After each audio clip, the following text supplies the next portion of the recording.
Gravando Alan Bastos com meu amigo Rafael Pita no terceiro episódio dessa primeira temporada que vai falar da filosofia, né? Eu tô até na dúvida, Pita, e por isso que eu dei essa gaguejada aqui no início.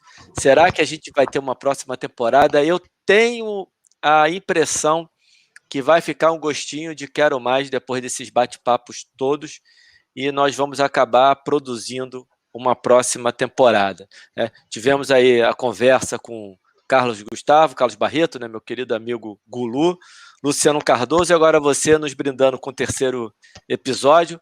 A galera daqui do canal tenho certeza que já te conhece, porque o seu episódio lá na parte de obesidade e emagrecimento foi espetacular, mas não custa nada você se reapresentar um pouquinho o pessoal aqui agora nessa nova temporada, nessa série um pouquinho diferente, né, mais voltada para o comportamento humano. Alan, camarada, prazer estar aqui de novo com você nesse projeto aí da Movement, que eu acredito bastante, estou bem empolgado com esse projeto.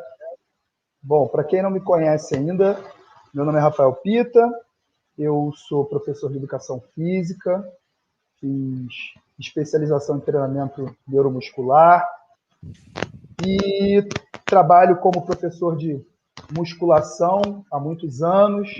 Depois de um tempo, fui apenas ficando como personal trainer. Acabei pessoalmente me envolvendo com a psicologia como paciente, me apaixonei pela coisa, e o que também me levou a estudar filosofia da ciência, e em momento algum me separando da educação física. E o nosso tema de hoje aqui é filosofia e ciência para mente e corpo, né? Mente e corpo com hífen. Não é mente e corpo com hífen. É uma palavra composta. E eu vou falar bastante sobre isso, sobre a ideia filosófica de ambos serem uma substância única. E então eu vejo essa minha ligação com a psicologia sem largar a educação física, representa muito isso. Essa coisa da mente e o corpo, para mim, representa, como pessoa também, simboliza isso, digamos assim, na minha vida. Bacana, bacana, Pita, muito obrigado, né? Já te agradeci lá nas conversas, agora te agradecendo aqui em público mais uma vez. Primeiro por aceitar o desafio, né? Se juntar lá no grupo com o Carlos Barreto, Luciano Cardoso, Carlos Amoroso. Tenho que agradecer muito a vocês quatro, que são pessoas estudiosas de um assunto que na educação física não se olha muito, e de certa forma, em alguns casos, até com certo preconceito. Eu não sei nem se preconceito, mas acho que com um olhar um pouco distorcido do que realmente é, né? Tem muito aquela visão do cara que está na filosofia, aquele cara que está meio malucão, meio loucão, e a gente vai meio que trazer um pouco, trazer o que não é, né? Que não é isso, mostrar um pouco que não é isso, e vocês quatro aceitaram o desafio, que é muito além de mostrar que a filosofia não é um papo de maluco, é muito mais do que isso. O nosso objetivo é mostrar a importância da filosofia, a importância de se olhar para o comportamento humano na hora que a gente vai atuar como profissional. E eu gosto muito desse seu início e do mente e o corpo. Acho que é legal você falar mais um pouquinho sobre isso. Você me passou mais informações aqui, são muito legais. E você coloca assim, a importância das definições. E aí você bota idealização, ciência, fala de mente, razão, humano. Eu queria que você trouxesse esse raciocínio, mais uma vez reforçando o meu agradecimento, não só por você disponibilizar o seu tempo para conversar aqui comigo, mas por aceitar o projeto como um todo, que ele vai além dessa resenha, Pita. Então, quando eu falo sobre a importância das definições conceituais, e você estava falando aí sobre a filosofia, né? Bom, vou voltar um pouquinho. A filosofia, ela não é uma ciência. Muitas vezes, até nas universidades, ela está associada ao departamento de ciências humanas, mas a filosofia por si só não é uma ciência. e não existe nenhuma área da ciência que não tenha uma filosofia na base. Não se constrói conhecimento científico sem base filosófica. E a filosofia tem diferentes campos. Então, no que toca à ciência, temos aí a filosofia da ciência e a epistemologia. E as duas, existe alguma diferença, mas não vamos entrar aqui nisso, vai começar a ficar muito complexo. Mas, de cara, é fundamental definir conceito. Por exemplo, vamos falar aqui sobre mente.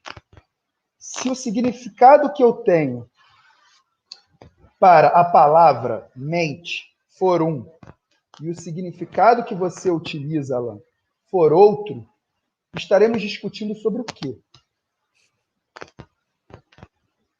E essa é uma crítica que é muito importante, que haja esse contato da filosofia da ciência com a ciência, porque é justamente a filosofia da ciência que está ali para criticar aquilo que, de repente, sai um pouco do rumo conceitual. Porque de nada adianta eu construir um prédio com material muito sofisticado, com material de primeira, funcionários de primeira e tal, se o solo foi inadequado para aquele prédio. A filosofia é o solo. Então, eu posso vir com a maior tecnologia, neuroimagem, ressonância magnética e inúmeros tipos de medidores padrão ouro, se a base conceitual for instável. Porque se não existe muito bem amarrado o significado de cada palavra, isso não funciona. Uma coisa que é muito importante também falar, agradeço inclusive aí o Carlos, nosso colega aí que apresentou o último episódio, né? É o penúltimo, né? O primeiro episódio, né? Isso. Não. O segundo, o outro. O segundo episódio. Quem foi que apresentou? Eu me confundi agora. Quem apresentou o segundo episódio? O Gulu é o primeiro episódio. Uhum. E o Luciano Cardoso é o segundo episódio. Luciano Cardoso, eu confundi com o Carlos. Luciano Cardoso me passou, inclusive, algumas leituras e eu acabei me aprofundando um pouco mais num autor chamado Wittgenstein, que é um filósofo da palavra. E uma coisa muito importante é que não é que exista a palavra certa e a definição certa. O que não pode é que nós dois tentemos produzir alguma ciência em cima de algo que não está definido. Então, não dá para nós dois aqui discutirmos sobre mente se não estiver estabelecido antes aqui o que significa mente. Senão vira papo de bêbado. Né? Não que não tenha sua graça, mas aí não é ciência. E muitas vezes isso acontece no meio científico sem que nem percebamos isso. Discutindo consciência, mas, bom, o que significa consciência para você? Aí a gente faz essa pergunta e, e aí vê que aí começa a inconsistência. Então, o objetivo dessa que eu dou, essa importância das definições, é esse. Portanto, é importante definir determinadas palavras para que nós sigamos aqui falando sobre mente e corpo. Esses conceitos, quando eu defino mente, por exemplo, que eu vou falar sobre isso já, nós partimos de idealizações. O que é uma idealização? É um conceito de algo perfeito que, na verdade, não existe. É uma abstração. Por exemplo, um exemplo clássico. Triângulo equilátero. Não existem triângulos equiláteros de fato, reais. O que existe é uma ideia, uma idealização do que seja um triângulo equilátero. Um triângulo com 3 lados iguais. Então, nós sabemos o que é um triângulo equilátero de abstração. Mas é impossível alguém conseguir desenhar um triângulo equilátero e provar que aquele triângulo equilátero tem exatamente os 3 lados iguais. Como é que a gente vai provar se não existe algum mínimo grau de pigmentação na tinta da caneta a mais num lado do que no outro. Isso eu estou levando para um nível de um desenho de computador, né? Agora, o que vai me fazer avaliar se aquele triângulo é considerado equilátero ou não é o contexto. É o erro útil que eu tenho no contexto. Por exemplo, se eu estou com uma criança de 6 anos de idade e falo para ela, desenha um triângulo equilátero, e ela coloca aí 1,5 centímetro de diferença entre um lado e outro, dependendo, eu vou dizer que está certo. Porque para o nível que ela tem de capacidade de abstração, coordenação motora, ela desenhou um triângulo equilátero. Já que nós já entendemos aqui que é impossível desenhar um. Agora, se fosse um engenheiro desenhando um triângulo equilátero à mão e tivesse 1 centímetro de diferença, estaria errado, ele não desenhou um triângulo equilátero. Então, assim, é um raciocínio que eu acho básico, bem interessante, porque nos descola, às vezes, de acreditar piamente na verdade científica. Porque, na verdade, aquilo é um ideal, aquilo é uma aproximação de uma verdade que, de fato, não existe. Mas, apesar dela não existir em sua perfeição, nós tentamos aproximar dela. E eu penso que isso é muito importante para pensar ciência, para evitar tendências, que na verdade sempre existem, mas para minimizar. Então, vamos lá. Vamos para o conceito de mente. A mente, então, idealmente... Pietra, deixa eu te cortar. Eu não sei se na sequência você já vai deixar isso claro. O exemplo da criança com dinheiro foi muito legal, mas para a galera visualizar melhor, talvez um exemplo dentro da profissão, Tá. dentro de algo que a gente estuda, talvez fosse mais fácil da galera visualizar de uma maneira mais... Cara, na minha vida profissional, o que isso impacta, o que isso muda? Muito boa colocação, Alan, gostei. Por exemplo, quando eu vou orientar os meus alunos, vou te dar um exemplo, um aluno que esteja desejando, desejo dele, e além disso, biologicamente, nós sabemos que ele precisa perder peso. Quando eu passo para ele as diretrizes do American College, do tempo de atividade semanal recomendada, né? De 75 a 90 minutos de atividade vigorosa, e até 300 minutos de atividade moderada, mais ou menos isso, eu falo para ele que aquilo dali é um ideal. E que ideais não existem. Eles estão ali para nós aproximarmos daquilo. Até porque, se ele chegar num determinado momento e bater aquilo, o que vai acontecer? O que o professor provavelmente vai fazer? Vai tentar incrementar alguma coisa. De repente, ele não está treinando, de repente, ele está treinando aeróbio e muito pouca força. Por quê? Porque a prioridade para ele no momento é aeróbio. Então, o passo inicial, como nós conversamos no nosso último encontro, é sair do sedentarismo. Como ele precisa perder peso, a prioridade, não apenas prioridade, é o aeróbio. Então, se ele me traz um determinado tempo e diante do desejo dele, eu vejo que, olha, nesse momento é melhor não colocar muito tempo de atividade por dia. Vamos colocar o aeróbio 3 vezes por semana. Depois que ele, de repente, encosta nesse ideal de atividade aeróbica, vamos aumentar um pouco a parte vigorosa da atividade aeróbica, por exemplo. Preencheu bem a atividade aeróbica? Bom, agora o que eu vou fazer? Eu vou aumentar a força, o treino de força. Porque, na verdade, a gente está sempre em busca de uma perfeição que não existe. O ideal existe. É esse triângulo equilátero que não existe. É o que faz a ciência. Show de bola. Não, muito legal, foi ótima a explicação. E acho que dentro da realidade da prescrição fica melhor ainda, para quem está nos ouvindo ou nos assistindo. Agora, manda lá, você ia falar de mente, eu te cortei. Sem problema. A mente é um sistema, é um subconjunto do nosso sistema orgânico. Então, a mente é um subconjunto do nosso sistema orgânico, que é capaz de gerar intenção. Então, quando falamos de mente, é porque é um aparelho, um subconjunto do nosso sistema orgânico que é capaz de gerar intenção.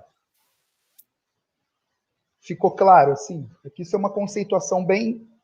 Porque na filosofia da ciência, seguindo muito até aí, até aquela frase que eu te falei do Einstein, às vezes, por mais que a linguagem possa ficar um pouco mais complexa, a ideia é usar o... Repete a frase do Einstein que você travou aqui para mim. Eu não sei se você falou, e se você Não falou, falei. pode... não, repete Não a frase. falei, repito. Devemos fazer tudo o mais simples possível, mas não mais simples que isso. Beleza. Ou seja, fazer o mais simples que der, desde que eu não deixe de passar um conteúdo que eu julgue necessário para um determinado contexto. Ou seja, eu tenho um aluno X que, diante das informações que eu percebi na relação com ele, que eu acho que é importante ele absorver uma determinada quantidade de informação, eu vou tentar passar aquela quantidade da forma mais simples possível. Mas também não vou simplificar mais se for perder a informação que eu quero passar. Ficou claro? Pô, bem melhor do que da outra vez que eu até te sacaneei, né? Falou, beleza, falou isso aí, mas eu continuo sem entender nada. Não, foi bom. Foi ótimo. Hoje você complementou, porra, show de bola. Eu acho que eu estou mais clínico hoje, hein? Também eu te enchendo o saco, né? Você vê assim, cara, como é que eu vou fazer pro Alan não ficar me perturbando o juízo depois? Porque depois eu vou lá no particular, porra, Pito, isso aqui falou, não entendi nada, não adiantou nada, não me ajudou de nada. Não, perfeito, Pito, muito legal. Então, a mente é um subconjunto do nosso corpo, do nosso sistema orgânico, que é passível de intenção. Passível de intenção que gere comportamento. Ok. Então, aí nós sabemos o que é a mente. A mente humana, né? Estamos falando aqui de ser humano. Então, para falar de mente humana, eu preciso definir o que é humano. Humano, a definição que eu vou utilizar, é um ser capaz de desenvolver a racionalidade. Então, aí diferencia de uma mente não humana. E a razão. A razão, o conceito de razão que eu vou utilizar, e depois, mais para frente, falando aí das diferentes formas de pensar a mente, eu vou falar sobre elas, e vou falar qual que eu utilizo. Pensando pela forma que eu utilizo, a razão, ela não faz oposição à emoção, como no popular e também na maior parte da ciência, pelo que eu leio, coloca a razão como oposto de emoção, como, eu sou muito racional, eu sou muito emocional. Eu utilizo razão como a razão, aqui a priori, sendo a integração entre a emoção e o intelecto. Então, a razão, na verdade, seria a emoção e o intelecto integrados. Intelecto, diga-se em ciência, cognitivo. Emoção, emoção em ciência. Razão seria uma idealização, um triângulo equilátero daquele, que não existe a perfeição, mas que, teoricamente, quanto mais o lado emocional está desenvolvido, junto também a um desenvolvimento intelectual cognitivo, de forma que ambos estejam integrados harmonicamente, em harmonia. Quanto mais essa relação está integrada, mais racional eu sou. E nunca serei completamente racional. Ficou claro? Claríssimo. Então, pois bem, vamos lá. Indo para a teoria da mente, em filosofia, vou falar de 3 principais bases filosóficas. Primeiramente, vou falar do dualismo.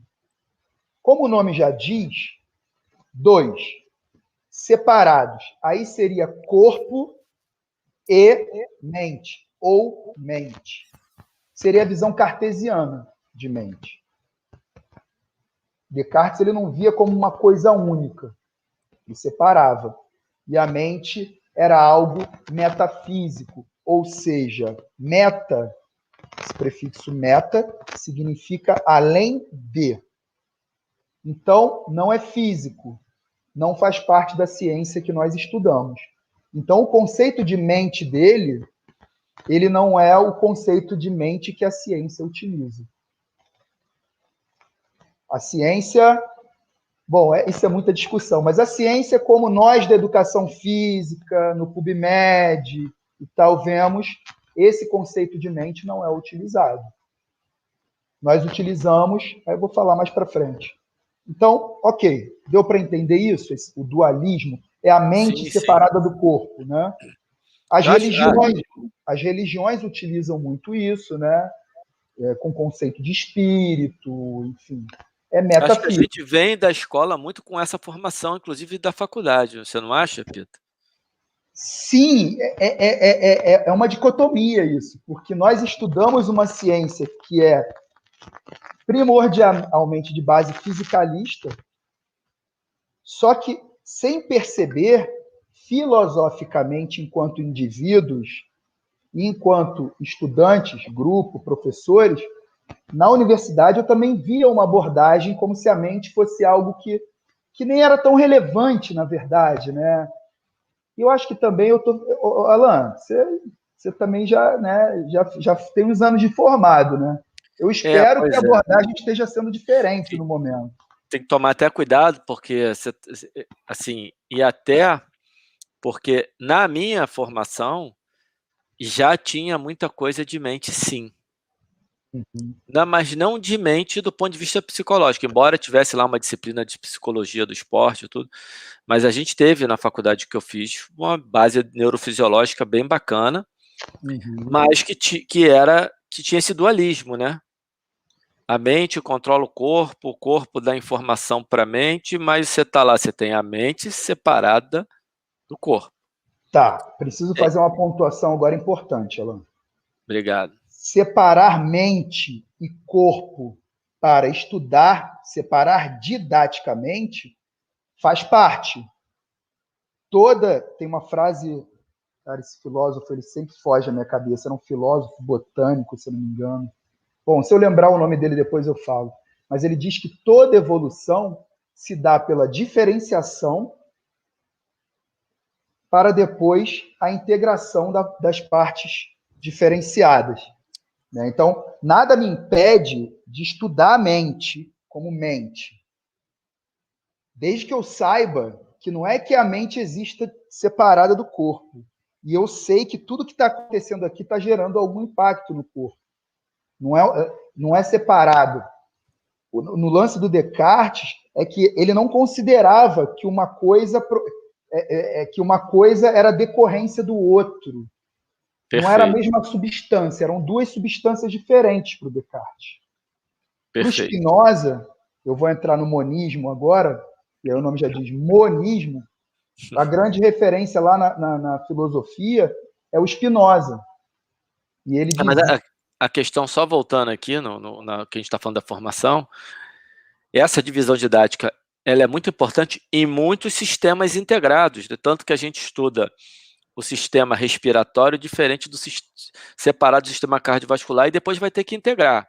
Ok. Sim. O problema é que se integra muito os sistemas respiratório, cardiovascular, digestório, mas não se integra tão bem quando você não aproveita, você não pega essa separação didática para depois integrar e trazer para essa visão que eu acho que é a visão que você está tentando trazer para a gente hoje.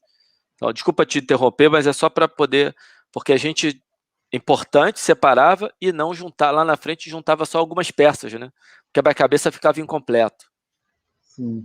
E eu vou trazer aqui algumas coisas que vão deixar esse quebra-cabeça até um pouquinho mais, digamos, com mais necessidade da entrada de outro tipo de conhecimento, que esse realmente não é um conhecimento que na abordagem que eu observo relacionando mente, corpo, exercício físico, a relação do exercício físico com a mente e tal, nas abordagens que eu observo, elas não utilizam a base de pensamento que eu utilizo. E eu vou falar sobre isso aqui já já. Então, no monismo, uma substância única é responsável por tudo o que existe na nossa mente e no nosso corpo. Basicamente isso. Então é uma base física que vai gerar os pensamentos e as questões concretas. Ok. Só que esse monismo, nós podemos dividir ele aqui em dois. O funcionalista, que é o prevalente na neurobiologia, nas neurociências, é o prevalente. Ainda que não me pareça nem que está claro que boa parte, me arrisco até a dizer, grande parte de quem produz ciência nessa área, sobretudo quem não é cientista e é estudioso da área, boa parte desconhece que aquela produção científica ela está por cima de uma base de pensamento chamada funcionalismo. E o que faz com que algo, o que torna um objeto de estudo científico é o fato desse objeto de estudo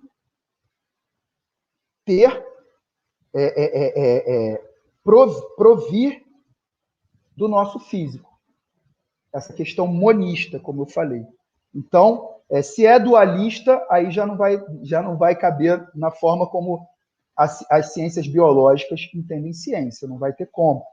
Agora, sendo monista, vem do corpo, pode haver, depois disso, diferentes formas de pensar um mesmo objeto de estudo. Ou seja, observar o objeto de estudo chamado mente de uma outra forma.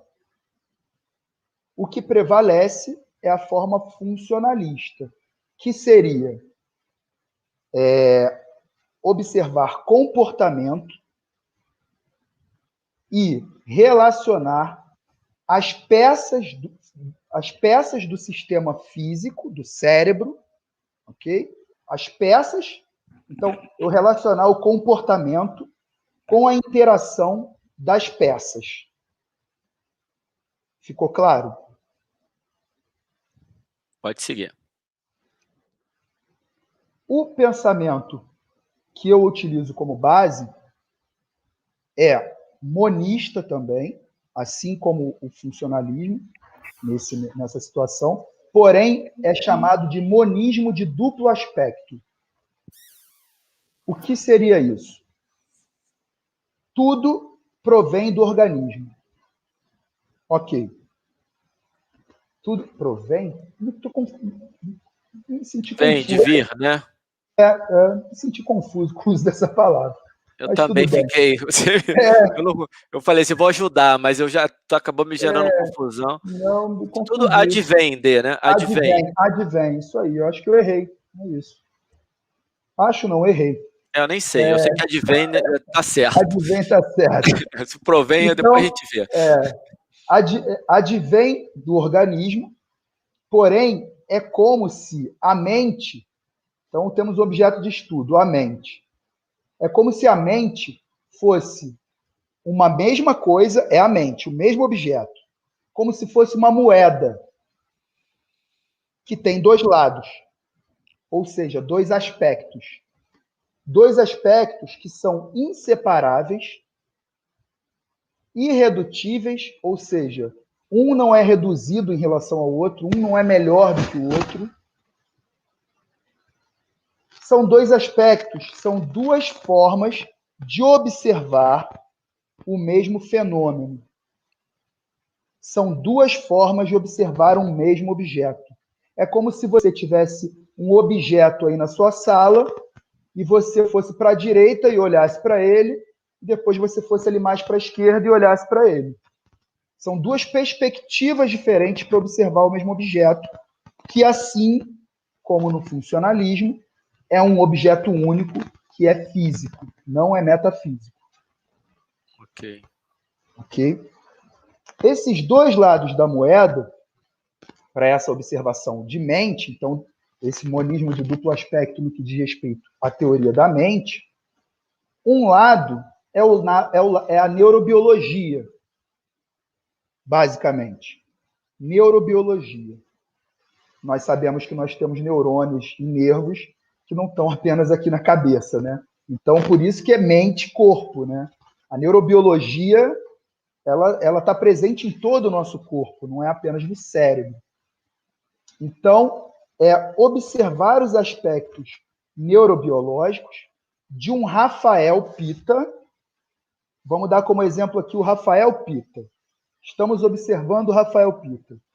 O Rafael Pita, aí eu posso fazer uma observação, né, empírica, que pode ser mais, digamos, superficial. O Rafael tem barba, sei lá, mede mais ou menos tanto, tal. Ou uma observação mais profunda. Aqui está o córtex pré-frontal do Rafael. Aqui estão determinados neurônios. Aqui estão outros. Ok? Neurobiologia. Inclusive por uma neuroimagem. Não apenas, né, com a mão na massa, mas com uma neuroimagem.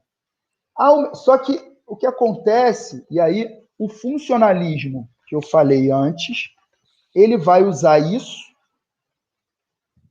e comportamento. Então, ali, nessa parte da neurobiologia, vai ter essa relação com o comportamento do Rafael.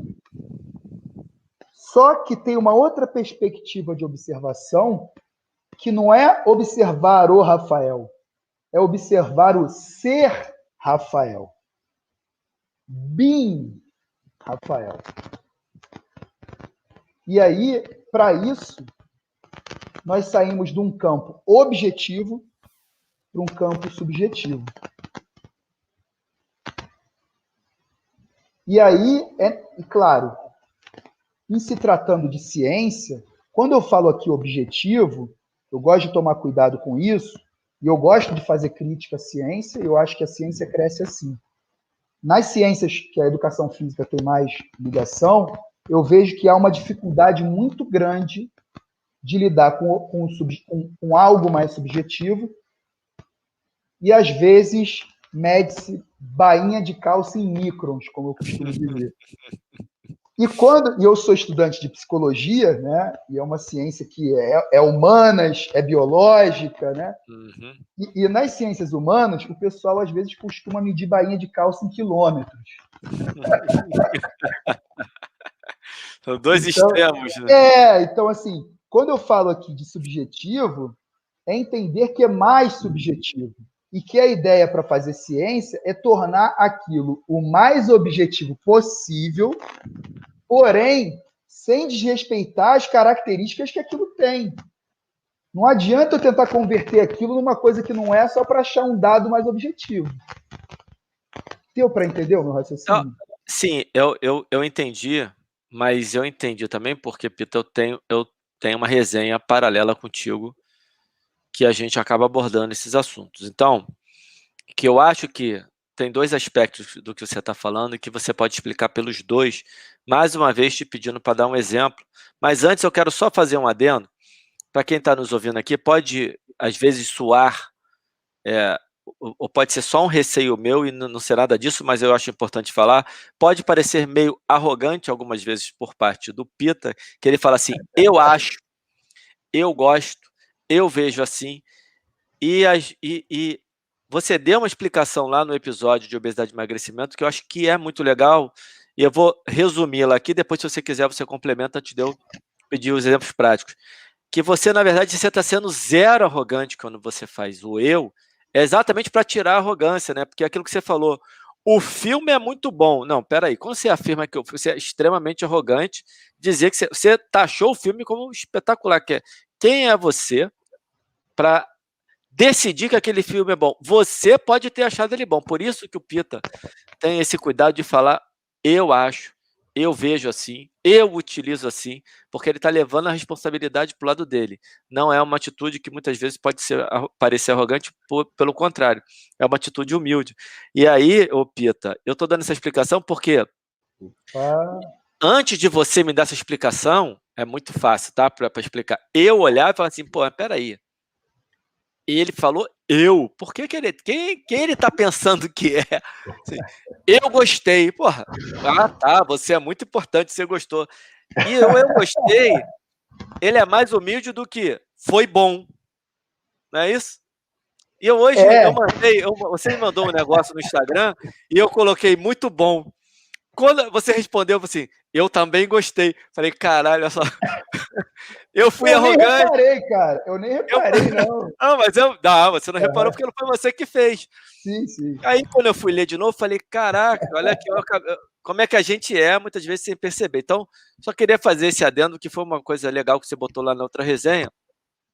Agora, voltando para cá, dentro do que você acabou de falar, da bainha em microns e da bainha em quilômetros, tem duas maneiras de ver isso. Tem a questão da ciência, que ela quer, e aí eu acho vale você pegar assim, cara, por exemplo, o estudo tal que viu isso comparado com isso e tentou arrumar um dado daqui que talvez não fosse tão importante assim.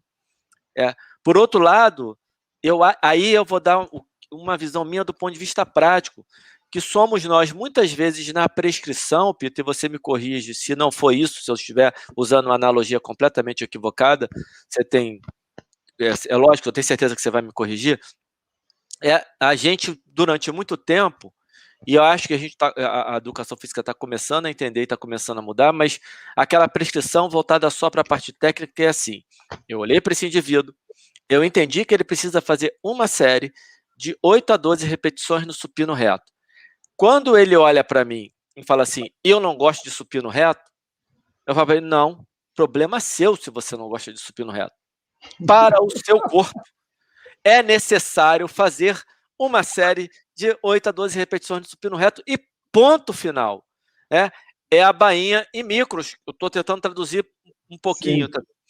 Ou, na verdade, talvez ele não precise fazer, ele podia fazer uma flexão. Pô, eu gosto de fazer flexão. Ok, então vamos fazer flexão. Ou alguma outra estratégia que não fosse um exercício nem de empurrar, mas que trouxesse ele para o exercício. Sair desse radicalismo e trazer um lado mais humano para o negócio. Eu não sei se eu exagerei na minha analogia, se ela tem alguma coisa a ver, mas eu acho que você pode ajudar a ajustar. Então, Alan, eu achei que a tua analogia tem a ver, porém, nesse vejo um erro de prescrição, porque eu quero ver quem é que me prove que tem diferença significativa de fazer um supino deitado com peso e estipularmos ali um meio. Vamos botar aí para fazer estudo científico, vamos botar a falha, né? Para poder ter um. Não, mas peraí, Pita. Eu dei um exemplo, foi só um exemplo. Peraí. Não. Eu não estou nem te contestando. Não, porque eu acho que é até um erro de prescrição. Ah, tá. Aquilo que a gente já conversou do humano que você falou agora. Porque, às vezes, a gente usa uma bainha de calcíferos. E, às vezes, eu acho que nós erramos por burrice mesmo. Porque não faz diferença. Às vezes é um exercício que o professor gosta. E não faz diferença fazer o outro, mesmo se testar, não vai fazer diferença. Sim, isso aí já é outro caso não vai nem fazer que é diferença. técnico também, né, Pito? Sim, sim. Agora, o lance da bainha de calça em microns, por exemplo, tem estudo, a literatura, até onde eu sei, não tenho estudado tanto isso, mas até onde eu sei, nós sabemos agora que fazer até umas 30 repetições tem meta-análise do Schoenfield sobre isso, gera ganhos similares de hipertrofia quando comparado a fazer 4, 6 repetições. Máximo próximo do máximo. Tem diferença? Tem diferença. Ele mostrou que tem muito pouca, não é significativo. Na força faz mais diferença. Se o seu aluno prefere treinar com mais repetição, mas ele vai ganhar menos força. Mas o quanto de força a menos que ele vai ganhar? O quão significativo é isso? O que vai ser mais importante para ele ficar ativo? Né? Então, eu acho que é por aí, muito por aí, esse lance da bainha de calça também, né? De entender aquilo que nós já conversamos muito, que a nossa principal responsabilidade social, e não apenas individual com os alunos, é colaborar para que a sociedade seja mais ativa fisicamente. Isso daí atrapalha. Tá sem som. Tá sem som. Voltei. Voltou. Então, eu acho que esse lance da bainha de calça, que a gente está falando aqui, bainha de calça em microns, é muito importante nesse aspecto. Sim, sim. Que o principal é tirar do sedentarismo.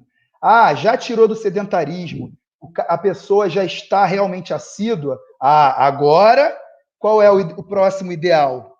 O próximo ideal é o tal. Agora qual é o próximo? E assim vai. E não começar...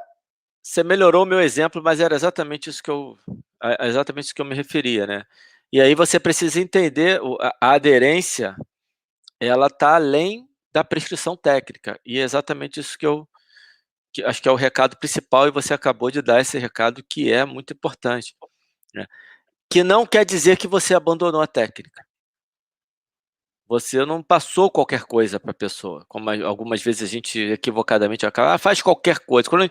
E eu tenho sido muito redundante em relação a isso. Quando a gente fala qualquer coisa, é qualquer coisa de um profissional que sabe adequar, ajustar a prescrição técnica para a realidade comportamental. Estou falando de forma muito didática. Uhum. Porque no final também, Pita, tem isso. Essa separação a gente está separando para juntar lá na frente, porque a prescrição, ela também é comportamental, o técnico, isso eu já tenho dificuldade hoje em dia de separar, tá? Isso que você está trazendo, vamos para a filosofia. Se você pegar as duas variáveis, comportamento e técnica, da forma como você está falando, seria um monismo de duplo aspecto. Legal. Dois lados de uma mesma moeda, um não se reduz ao outro, um não é mais importante que o outro, porque não adianta. Não estamos falando aqui de atletas. E mesmo com atleta, só que é outra realidade. O atleta, o cara, falando claramente. E o cara que é atleta também só fala, olha, você comer cocô vai diminuir 1 segundo. Ele vai comer cocô, cara. Mas é outra realidade. Inclusive, ele vive daquilo. Agora, a realidade da população mundial e não apenas e mesmo assim, você não precisa falar para o cara vai comer cocô assim. Você pode achar uma estratégia do ponto de vista de relacionamento, induzir. O exemplo foi foda, hein? Pegou pesado. Mas é isso, né? Acho que deu para a galera entender. É que em filosofia, cara, às vezes, posso exagerar, claro, quero que você faça, mas às vezes jogar no radical é para dar uma assustada mesmo. Cara, é outra coisa. É para pegar, olha, é outra coisa. E eu vejo muito professor de educação física querendo transformar aluno em academia em semi-atleta. Eu já fiz isso. O tempo todo. Eu já fiz isso. Eu também já fiz. Porque eu era um semi-atleta de força. Então, aí isso, como a gente fala em psicanálise, é projeção, cara. Eu estou colocando no outro aquilo que eu sou. E é importante tomar cuidado com isso. Qual é o principal problema? Sedentarismo. A gente discute, Pita, eu diria assim, a gente discute muito na educação física desempenho quando deveria estar discutindo benefício. Porra, adorei, Alan. Adorei. Falta a Isso gente. é situação, né, Alan? Ó, a gente discute muito desempenho quando deveria discutir mais benefício. Isso é muito importante. E a Eu acho gente isso muito fala de importante. desempenho como se fosse o benefício. E o benefício ele está além do desempenho e ele também vem com desempenho. Uhum, uhum. E o desempenho vem com benefício, ok, mas a gente tem que focar desse lado do benefício, porque muitas vezes eu não preciso ter o melhor desempenho, a melhor performance, né? Eu não preciso ser o mais forte que eu posso ser, eu não preciso ser o mais hipertrofiado que eu preciso ser, eu não preciso ter o menor percentual de gordura que eu puder, eu não preciso ter 3% de gordura, mas eu preciso ter um percentual de gordura que tire a minha meta-inflamação Sim. e melhore o meu perfil de risco cardiometabólico. Enfim, e essa é a discussão que precisa um pouco mais na educação física. Pô, eu adorei o que você trouxe, Alan. Eu acho muito legal isso, porque aí eu estou trazendo aspectos de filosofia, né? Isso ganha vida. Isso que eu falei, que a importância da conceituação, está faltando isso. É isso que você falou. Desempenho é desempenho, benefício é benefício. Eles têm relação? Tem relação, mas não é diretamente proporcional. Isso depende do grupo. Na academia vai ter o cara, ou a mulher, ou enfim, qualquer gênero que seja, vai ter que a pessoa que vai chegar para você e vai querer desempenho, mesmo não sendo atleta, vai. Se ela lhe traz isso e quer isso, é uma coisa. Aí é uma coisa. Ela está me trazendo. Se isso vai gerar satisfação para ela, ok. Mas outra coisa é o professor de educação física colocar isso no aluno. É diferente. Muito diferente, perfeito, Pita. Então, ok, ficou claro aí. Você tinha pedido para eu trazer o exemplo do monismo de duplo aspecto. Na ciência, né? Essa questão na ciência. Então, eu vou falar agora na ciência, né? Então, Você falou na prescrição, faltou ali na hora de pegar um estudo, cara. Aí você veio com o desempenho, a gente acabou se empolgando aqui na conversa para variar, né, Pita? Adoro. Então, cara, então, só para ficar claro, o monismo de duplo aspecto, tudo vem do organismo, só que existem duas formas de observar esse mesmo objeto. Eu posso ter aqui uma garrafa, se eu olhar daqui, eu vou ver ela de um jeito. Se eu olhar ela por aqui, eu vou ver de outro jeito. Quando eu olho por um aspecto, eu estou vendo a descrição objetiva de fora, tá? Eu posso estar lá fazendo autópsia, que seja, posso estar vendo uma neuroimagem. Agora, isso é observar o Rafael. Observar o ser Rafael, que é um ser introspectivo, subjetivo, é o que habita esse corpo. Mas isso que eu estou falando não é puramente metafísico. Tem metafísica. Só que isso está ligado ao corpo. Então, por essa visão, essas duas formas de pensar, de pensar sobre a mente, uma que faz só a ligação do físico com o comportamento e a outra que faz uma relação comportamento físico com o ser Rafael, e aí esse ser Rafael vai precisar recorrer à psicanálise, à fenomenologia. Fenômenos, nós só podemos observar aquilo que está acontecendo. Eu posso descrever o que está acontecendo, o que eu percebo. E não vai ter jeito de eu isolar a minha participação humana desse processo.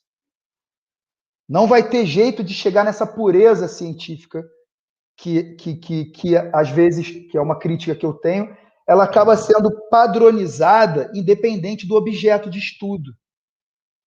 Então, assim, eu estava até conversando com o Ramon outro dia, que vem das ciências básicas.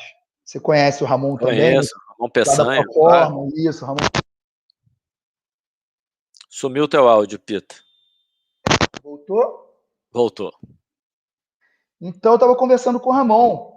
E, assim, o objeto de estudo na época que ele estava no laboratório, cara, não tem subjetividade para interferir ali.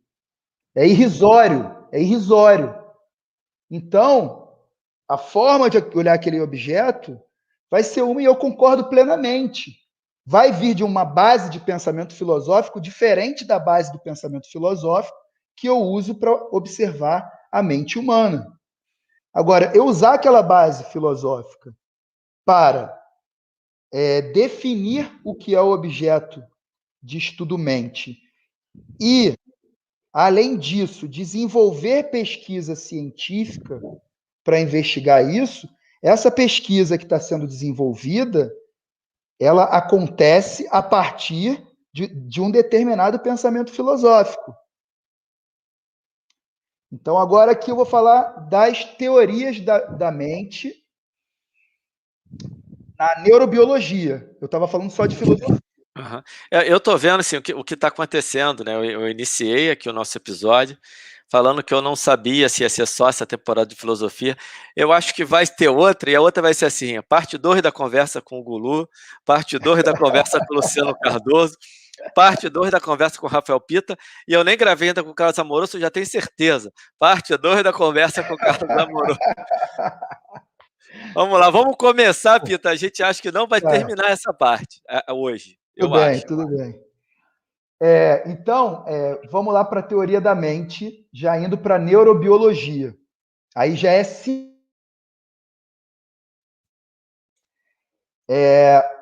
nós temos, eu vou trazer aqui, cara, existe muita coisa, né? Então, eu seguindo até aquela premissa, né, de não medir bainha em microns, né? Eu acho que de acordo com o nosso papo aqui, cabe eu trazer 3 visões, tá? Bom, vamos lá. As 3 visões são monistas, como eu falei antes, óbvio. Senão, não ia considerar ciência nesse escopo. Todas elas são relativas ao corpo, ao organismo. A primeira, que também é a mais utilizada, é a base de uma linha chamada neurociência cognitiva. Então, 99%, sei lá, não, 99%, está crescendo, não sei dizer, não vou falar número não, mas a maioria dos artigos científicos que reportarem mente, falarem sobre a mente, tal, artigos científicos que eu digo indexados no PubMed, para eu não arrumar problema aqui com a galera de humanas, hein? Artigos científicos indexados no PubMed vão referir a mente com aquele pensamento que os estudos têm uma base monista e funcionalista, relacionando a base neurobiológica ao comportamento e o funcionamento dessas peças. Ok. Esse autor chamado Ledoux, não sei se você já ouviu falar, é um dos principais autores. Já ouvi falar, claro. Você me falou. Ah, é? Na área de emoção, ele tem um livro até bem interessante sobre ansiedade, que eu dei uma folheada, só achei bem interessante. E ele é um autor referência na neurociência cognitiva. Resumindo, para a neurociência cognitiva, nós só estamos conscientes. Vou precisar definir isso primeiro. E, olha, essa palavra consciência é uma confusão tremenda, porque as pessoas discutem sobre... Eu vejo discussões sobre consciência, aí eu paro assim, aí eu começo a ter a impressão, cara, para esse cara consciência é uma coisa, para esse cara consciência é outra, para essa menina consciência é outra, e eles estão discutindo sobre consciência. Do que eles estão discutindo, afinal, né? É muito doido isso aí. E acontece direto. Muito. Então, assim, vamos lá. Consciência, no geral, e para neurobiologia, para neurociência cognitiva, é o simples fato de existir uma mente, que é algo que tem intenção. Só que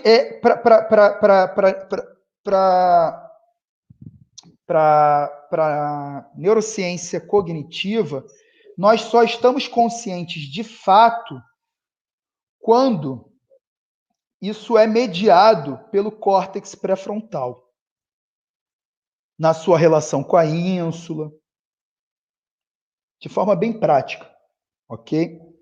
Porque apenas quando as nossas emoções, que hoje até a neurociência cognitiva admite que muitos processos comportamentais já são influenciados via amígdala e tal, antes de chegar no córtex pré-frontal, né?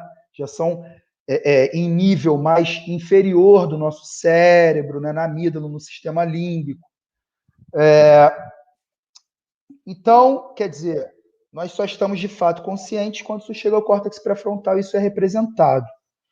Logo, inclusive, o tratamento, a psicoterapia, sempre foi muito via córtex pré-frontal.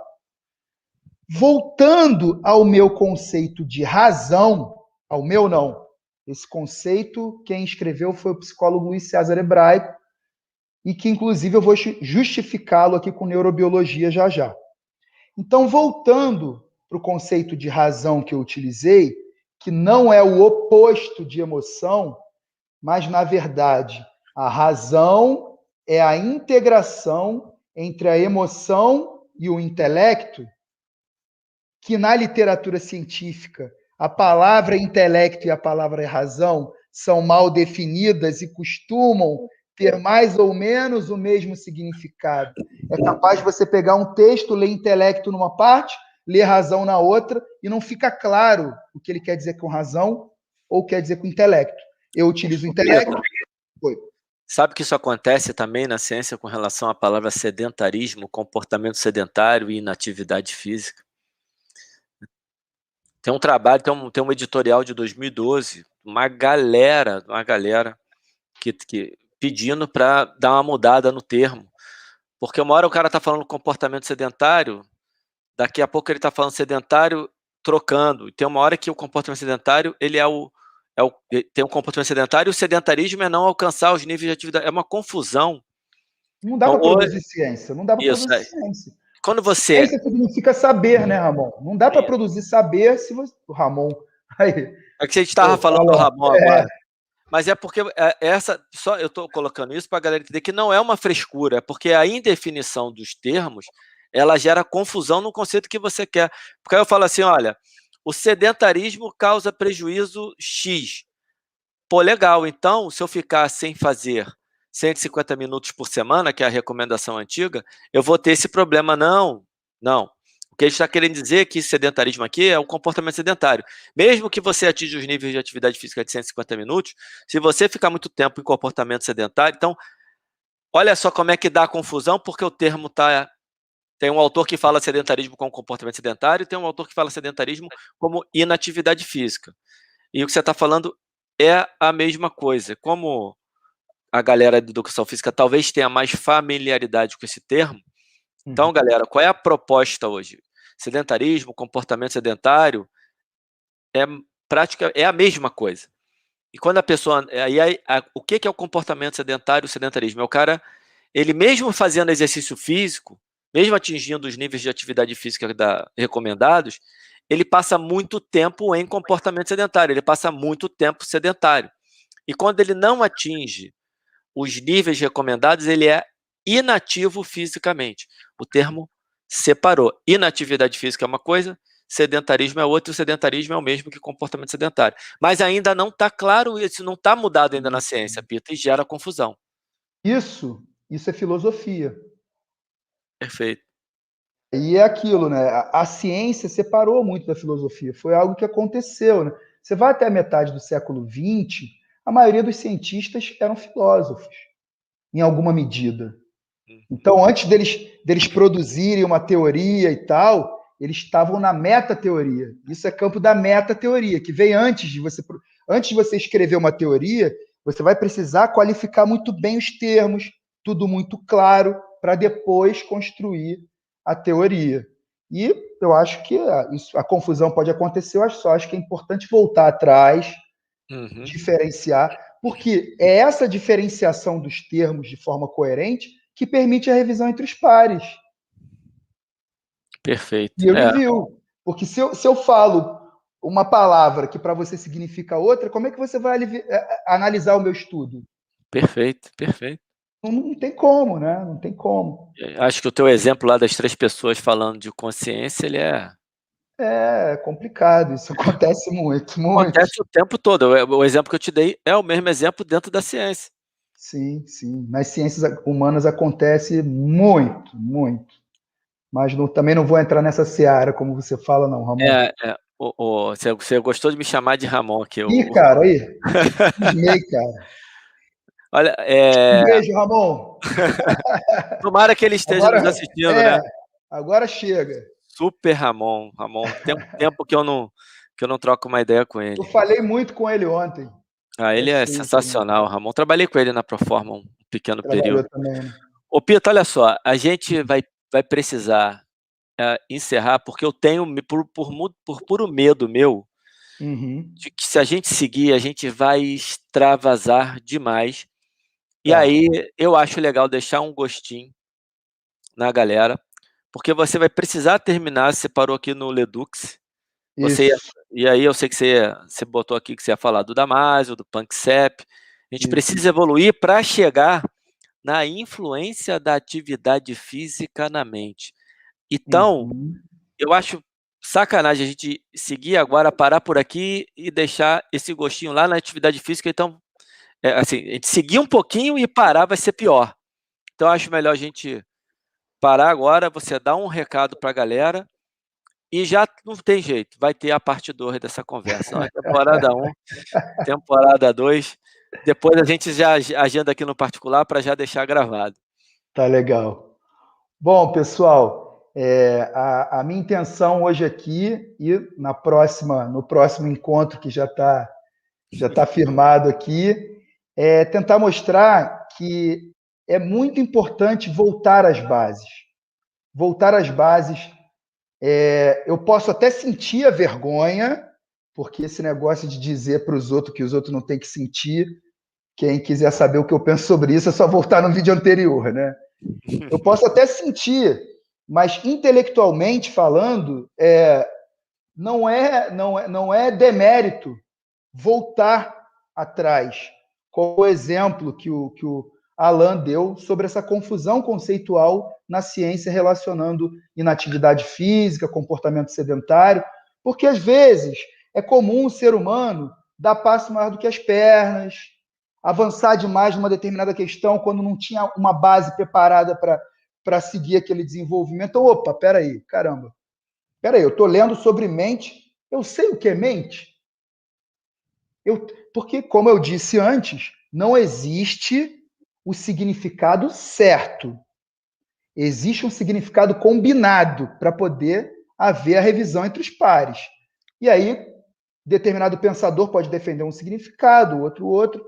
Ok. Mas o que importa é que tenha coerência. Então, se hoje sou eu aqui a pessoa que vim para falar para você sobre mente, então eu coloquei o significado que eu utilizo.